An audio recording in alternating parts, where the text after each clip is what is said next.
Ya, orang beralih ke informasi lain, pemirsa, pemerintah Kabupaten Minahasa Utara melalui Bupati Minahasa Utara Jone Ganda bilang bahwa pemerintah Minut terus berupaya supaya boleh mau promosikan Likupang bahkan sampai ke dunia internasional.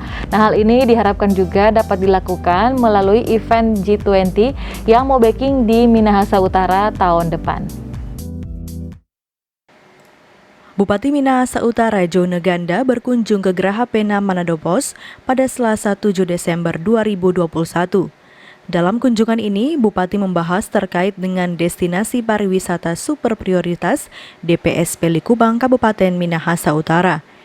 Jone mengatakan DPSP Likupang harus terus diangkat agar lebih dikenal di dunia internasional.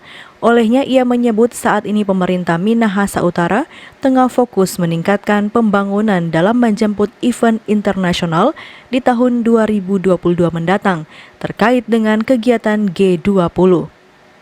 Beberapa item kegiatan internasional yang diajukan akan berlangsung di Likupang, Minahasa Utara.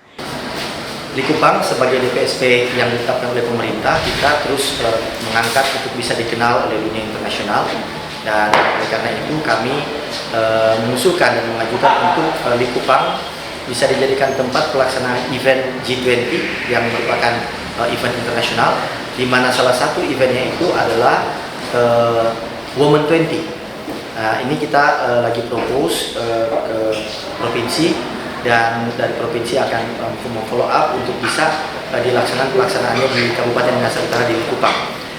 Selain itu, Jone menambahkan lokasi destinasi pariwisata menjelang Natal dan Tahun Baru 2022 akan tetap dibuka dengan menerapkan protokol kesehatan yang ketat.